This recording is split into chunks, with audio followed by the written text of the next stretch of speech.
Hello friends, today we are discussing about the DLED 2018 fourth semester mathematics paper. This is the fully solution of mathematics paper which we will help in your upcoming exam. Question 1 इसमें दे रखा है जो कि trigonometry से संबंधित है cot 30/1045। इसमें आप डायरेक्ट cot 30 की वैल्यू √3 और 1045 की वैल्यू 1 लगाकर इसको सॉल्व कर सकते हैं। दूसरा क्वेश्चन दे रखा है, इसमें वृत्त का क्षेत्रफल दे रखा है और वृत्त की त्रिज्या पूछी है। तो सिंपली हम वृत्त का क्षेत्रफल का हमें फॉर्मूला पता है πr², जिससे हम r² के बाद r की वैल्यू निकाल सकते हैं। तीसरा क्वेश्चन डायरेक्ट द्विघात समीकरण का है जिसमें हमें x की वैल्यू निकालनी है। चौथे क्वेश्चन में एक संख्या दे रखी है और उसके वर्गमूल में दे रखा है कि कितने अंक की संख्या होगी। तो चूंकि वर्गमूल 121 का है तो 3 अंक की संख्या होगी 121। अगला क्वेश्चन,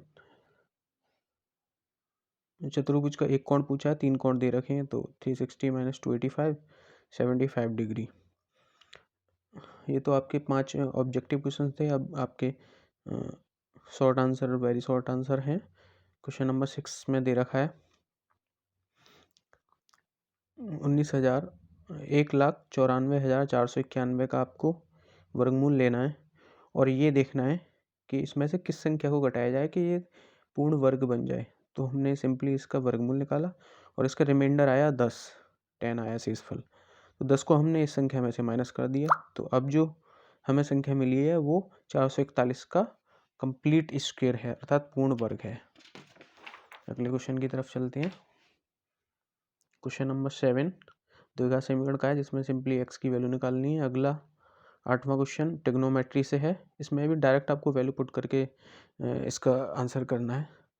हमारे पास 2 कॉइन दे रखे हैं और उसमें ये दे रखा है कि कितने रिजल्ट हमें मिल सकते हैं। तो इस तरीके से हमें 2 कॉइन है तो और एक कॉइन के 2 फलक होते हैं, इस तरीके से 2 कॉइन के 4 फलक हो गए। तो इस तरीके से हमें 4 उसके सॉल्यूशन मिल सकते हैं या फिर 4 हमें फलक मिलेंगे।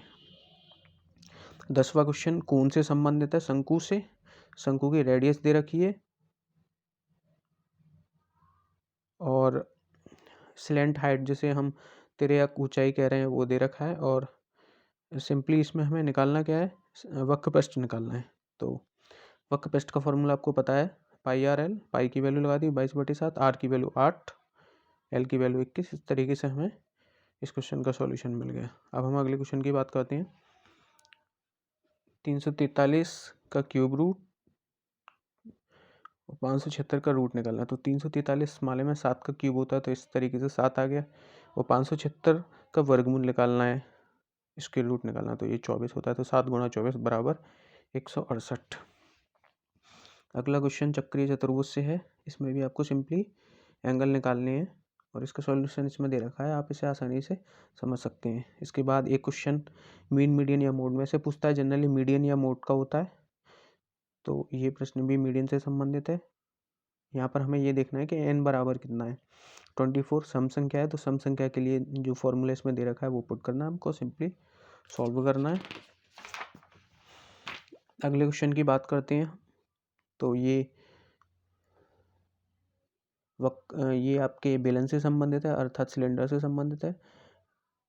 इसमें आपका 2r दे रखा है, अर्थात व्यास दे रखा है, जिसे हम रेडियस त्रिज्या निकाल सकते हैं, l निकाल सकते हैं, l दे रखा है।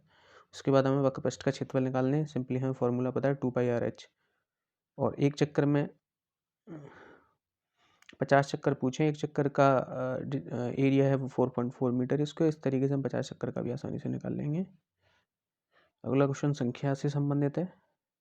2 संख्याएं दे रखी है, हमें नहीं पता कितना है, उनका सम दे रखा है 700। और एक संख्या का 40%, दूसरी संख्या के 60% से 80 अधिक है। तो इस तरीके से हमने क्वेश्चन की लैंग्वेज के अकॉर्डिंग क्वेश्चन बना के इसको सॉल्व किया है, एक्स और वाई की वैल्यू निकाली है। अगले क्वेश्चन में क्वेश्चन नंबर 16, जो कि इसमें क्वेश्चन कुछ इस तरीके से है कि 2 संख्याएं जिनका सम 4 है, या संख्या नहीं, यहाँ पर हम पासे की बात कर रहे हैं, डाइस की बात कर रहे हैं। तो ऐसे 2 डाइस जिनका सम 4 हो। तो इस तरीके से 3 कंडीशन बनती हैं, 1,3, 3,1 और 2,2। तो हमारे पास 3 परिणाम आए और टोटल 36 परिणाम आ सकते हैं 2 पासे से। तो इस तरीके से प्रायिकता हो गई, प्रोबेबिलिटी हो गई 3/36 अर्थात 1/12। अगले क्वेश्चन की बात करते हैं। वृत्त का क्षेत्रफल दे रखा है, रेडियस दे रखी है, वृत्त का क्षेत्रफल पूछा है। बहुत आसान प्रश्न है, आसानी से आप इसको निकाल सकते हैं। एक और क्वेश्चन है इसमें जो कि चक्रीय चतुर्भुज से संबंधित है। इसमें भी आपको 2 एंगल पूछे हैं, वो आसानी से आप इस क्वेश्चन को रिवाइज करके आसानी से इसको निकाल सकते हैं। मुझे लगता है कि आप लोगों को ये सभी क्वेश्चन समझ में आए होंगे। और यदि किसी क्वेश्चन में आपको कोई डाउट है तो आप मुझे कमेंट के माध्यम से बता सकते हैं, जिसका कि सॉल्यूशन मैं आपको प्रोवाइड करा दूंगा।